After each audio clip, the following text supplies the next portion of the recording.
সামনে খুবই ভয়ঙ্কর লেভেলের গরম আমাদের জন্য অপেক্ষা করতেছে। তো এই গরমে পোর্টেবল ফ্যানের চাহিদা অনেক বেশি।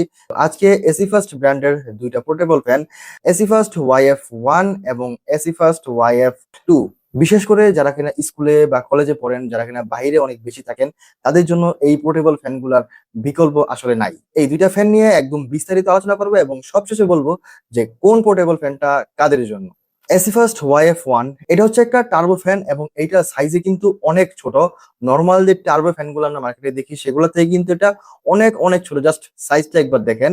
এবং এই পুরো ফ্যানটা ইউজ করা হয়েছে একটা ম্যাট ফিনিশ। একদমই নিচে একটা টাইপ সি পোর্ট পেয়ে যাবেন চার্জ দেওয়ার জন্য, এবং নিচে একটা স্লাইডার পেয়ে যাবেন যেটার মাধ্যমে অন অফ করতে পারবেন। উপরের যে বড় স্লাইডারটা আছে সেটার মাধ্যমে এটার স্পিড লেভেল আপনি বাড়াইতে এবং কমাইতে পারবেন। এবং এটাতে একটা ডিসপ্লেও আছে যেটার মাধ্যমে এটা কত লেভেল স্পিডে আছে এবং কত পার্সেন্ট চার্জ এই পোর্টেবল ফ্যানটাতে আছে সেটা আপনি বুঝতে পারবেন। ছোট মরিচের ঝাল বেশি, এর থেকে বড় এক্সাম্পল আসলে হতে পারে না।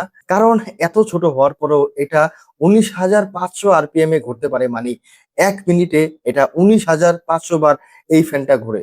এবং এটার বাতাসের যে স্পিড সেটাও ভাই অনেক বেশি ছিল। এত ছোট হওয়ার পরও এত বাতাস আমি আসলে এক্সপেক্টই করি নাই।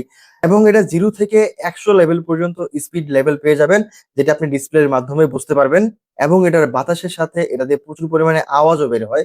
তার মানে আপনারা যারা কিনা ক্লাসরুমে ইউজ করার প্ল্যান করতেছেন বা অফিস রুমে ইউজ করার প্ল্যান করতেছেন, তাদের জন্য হয়তো এটা ওইরকম জাস্টিফাইড হবে না। বাট আপনি যদি ইনডোরে, ঘরের ভিতরে বা আউটডোরে কোথাও ঘুরতে টুরতে গেলেন, তখন ইউজ করলে অবশ্যই এটা খুবই খুবই খুবই ভালো হবে। যেহেতু এসি ফার্স্ট ব্র্যান্ডের প্রোডাক্ট, আমরা নিঃসন্দেহে এটাকে ভরসা করতে পারি। কোনো খারাপ কিছু তারা দিবে না, এটা আমরা অবশ্যই ভরসা করতে পারি। আমি আবারও বলতেছি, এটা দিয়ে কিন্তু প্রচুর পরিমাণে বাতাস বের হয়। মানে এক কথায় আপনি যদি গরম লাগে এবং এটা যদি আপনি ইউজ করেন, আপনি খুব দ্রুত ঠান্ডা হইতে পারবেন। এত হাই স্পিডে এটা দিয়ে বাতাস বের হয়। 1800 এর ব্যাটারি এটাতে ইউজ করা হয়েছে।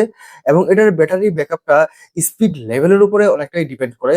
আপনি যখন একটা হাই স্পিড ইউজ করবেন সেক্ষেত্রে আপনি 1 ঘন্টা 20 মিনিট থেকে 1 ঘন্টা 30 মিনিটের মতো একটা ব্যাটারি ব্যাকআপ এটা থেকে পাবেন। এবং আপনি যদি একদমই লো স্পিডে ইউজ করেন সেক্ষেত্রে আপনি এটা থেকে মোটামুটি 5 ঘন্টার কাছাকাছি একটা ব্যাটারি ব্যাকআপ পেয়ে যাবেন। এখন আসি এসি ফার্স্ট ওয়াইএফ 2 তে। এসি ফার্স্ট ওয়াইএফ 1 যেমন ক্লাসরুমের জন্য ওরকম ভালো হবে না, বাট এটা আসলে সব ধরনের ইউজারদের জন্যই পারফেক্ট হবে। এবং এটা স্টুডেন্টদের জন্য অবশ্যই একটা বেস্ট প্যাকেজ, কারণ এটা আপনি 90 ডিগ্রি অ্যাঙ্গেলে ফোল্ড করে ইউজ করতে পারবেন। তার মানে আপনি চাইলে এটা টেবিলে রাখে আপনার মন মতো ফোল্ড করে আপনি এটা থেকে বাতাস নিতে পারবেন। এবং পেছনে একটা হুকও দেওয়া আছে এবং সাথে একটা রশিও বক্সের ভিতরে পেয়ে যাবেন। তো সেটা ইউজ করে আপনি এটা গলায় ঝুলাইয়েও আপনার মতো আপনি ফোল্ড করে আপনি বাতাস এনজয় করতে পারবেন। মানে এক কথায় এটার ফাংশনালিটি গুলো অনেক সুন্দর ছিল। এবং এটা আসলে স্টুডেন্টদেরকে টার্গেট করেই বেশি বানানো হয়েছে। তবে স্টুডেন্ট ছাড়াও যারা ইনডোরে বা কোথাও ঘুরতে গেলে ইউজ করতে চান, তারাও ইউজ করতে পারবেন। এক কথায় এটা ইউনিভার্সাল প্রোডাক্ট। এটা এটার যে ফ্যানটা সেটার সাইজটা একটু বড় হওয়াতে বাতাসটা একটু বেশি ছড়াইতে পারে। একটা টাইপ সি পোর্ট পাবেন চার্জ দেওয়ার জন্য এবং একটা বাটন আছে। এই বাটনটা আপনি যখন প্রেসেন্ট হোল্ড করে ধরে রাখবেন তখন এটা অন হবে এবং লেভেল 1-এ এটা চালু হয়ে যাবে ফ্যানটা। এবং এটাতে আপনি 4টা লেভেল পেয়ে যাবেন। তার মানে আপনি সিঙ্গেল প্রেস করলে লেভেল 2, আবার প্রেস করলে লেভেল 3, আবার প্রেস করলে লেভেল 4, আবার প্রেস করলে ফ্যানটা বন্ধ হয়ে যাবে। পুনরায় চালু করার জন্য এটাকে আবার প্রেস এন্ড হোল্ড করে ধরে রাখতে হবে। এটা স্টুডেন্টদের জন্য অনেক ভালো, কারণ এটা দিয়ে নয়েজ খুবই কম আসে। যে নয়েজটা আছে সেটা আসলে মেনে নেওয়ার মতো, ওটা সমস্যা হবে না। যে নয়েজটা আছে সেটা কোনো প্রবলেম ফেস করতে হবে না আপনাকে ক্লাসরুমে। সো এটা একদম সব ধরনের ইউজারদের জন্য বেস্ট। আপনি ভাইবেন না এটা দিয়ে খুব আস্তে বাতাস বের হয়, আস্তে না, অনেক জোরে। যতটুকু আপনার প্রয়োজন ঠিক ততটুকুই বাতাস দিতে পারবে। এবং এটার যে ফাংশনালিটি গুলা অনেক বেশি ভালো হওয়াতে সবারই আসলে এটা পছন্দ হবে। আমার কাছে পার্সোনালি অনেক পছন্দ হয়েছে এবং আমি এটা রাইখা দিব। আমি আমার ভাগ্নির জন্য এটা রাইখা দিতেছি। আমি আবারও বলতেছি, নিঃসন্দেহে এটা একটা best package. By the way, এই সুন্দর ফ্যানগুলো আমাদের কাছে পাঠিয়েছে গ্যাডিক্সো। এসি ফার্স্ট ওয়াইএফ 1 ছোট্ট এই মরিচটা আপনারা তাদের কাছে 1390 টাকায় পেয়ে যাবেন। এবং good looking AC first YF 2 এই ফ্যানটা আপনারা তাদের কাছে পেয়ে যাবেন 1440 টাকায়। যার যেটা প্রয়োজন সেই প্রয়োজন অনুযায়ী আপনারা তাদের কাছ থেকে এই প্রোডাক্টগুলো অর্ডার করতে পারবেন। তাদের ফেসবুক লিংক, ওয়েবসাইট লিংক এবং তাদের ঠিকানা আমি ডিসক্রিপশন বক্সে দিয়ে দিচ্ছি। চাইলে সরাসরি হোয়াটসঅ্যাপেও কন্ট্যাক্ট করতে পারেন। অবশ্যই কেনার সময় টেক পার্ক জোন এই চ্যানেলের নামটা বললে বেস্ট প্রাইসে আপনারা এই দুইটা ফ্যান কিনতে পারবেন। এসি ফার্স্ট ওয়াইএফ ওয়ান এর মতো এসি ফার্স্ট ওয়াইএফ টু তেও 1800 mAh এর ব্যাটারি ইউজ করা হয়েছে।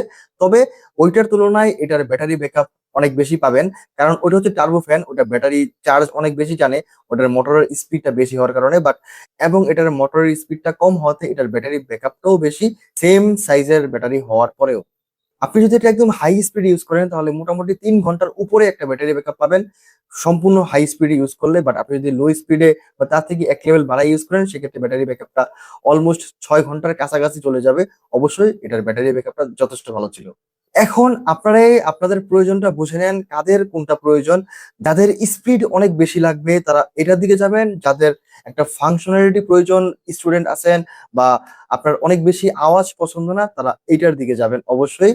তো অবশ্যই আপনি আপনার প্রয়োজন অনুযায়ী পারচেস করবেন। যদি অনলাইন থেকে কেনেন তাহলে অবশ্যই গ্যারিক্সের ওয়েবসাইটে অথবা ফেসবুক পেজে ভিজিট করতে ভুলবেন না। খুব শীঘ্রই ডিসু লাইফ 4 ওই পোর্টেবল ফ্যানের ভিডিও নিয়ে আমি চলে আসবো। সেই পর্যন্ত ভালো থাকুন, সুস্থ থাকুন। আসসালামু আলাইকুম, আল্লাহ হাফেজ।